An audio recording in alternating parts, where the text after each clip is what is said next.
Olá, sou o professor Rubens Ramos. Essa é a aula de teoria da firma, na parte de teoria dos custos, na análise de longo prazo.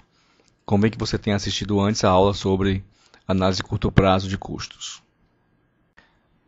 Nessa aula, então, vamos ver como se comportam o custo total, médio e marginal de longo prazo, como é que os retornos de escala pode ser visto na ótica de custos e a ideia da isocusto. No longo prazo, todos os fatores são variáveis.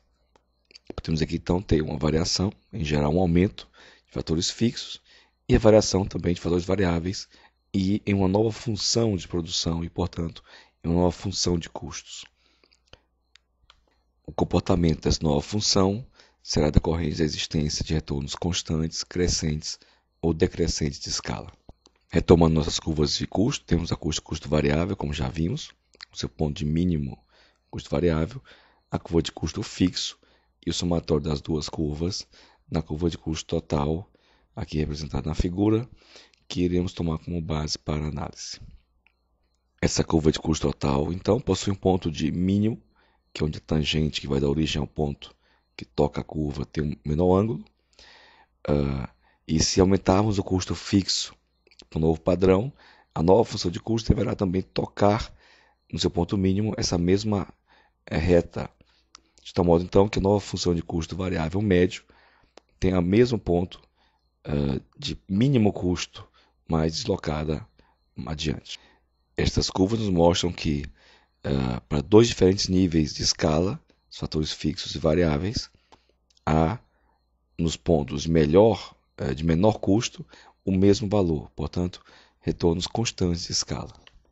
Para retornos crescentes, devemos ter na função com acréscimo de capital fixo uma menor inclinação da tangente do ponto mínimo de custo total, portanto, uma nova função curva de custo total, tocando essa tangente, e uma nova função de custo total médio com o seu ponto de mínimo abaixo do tamanho da posição anterior. Para o caso dos retornos decrescentes, teremos o inverso. Então, a inclinação da tangente deve aumentar e, portanto, a curva de custo total nova deve subir para tocar no seu ponto de mínimo essa tangente e a curva de custo total médio deve estar acima da posição anterior. Esses casos sugerem uma situação geral de evolução típica. Inicialmente, retornos crescentes de escala pelo acréscimo de capital. Na fase seguinte, retornos constantes de escala. E passando então para retornos decrescentes de escala.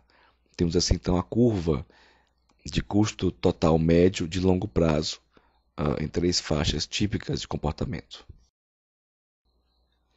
Do mesmo modo que na teoria do consumidor, aqui teríamos as chamadas curvas de isocusto ou combinação de fatores que resultam no mesmo custo, dado um certo investimento da empresa, combinações de fatores, por exemplo, capital e trabalho, que teriam a mesma resultado em custos para a empresa a um certo nível de produção.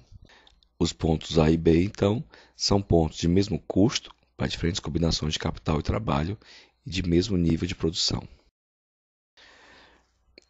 Se tomarmos, então, os pontos A e B, eles estão na mesma isoquanta, mas aqui, como na teoria do consumidor, a tendência é a busca da maior produção possível. Então, o ponto D de uma isoquanta superior tende a ser o ponto de produção mais eficiente da empresa.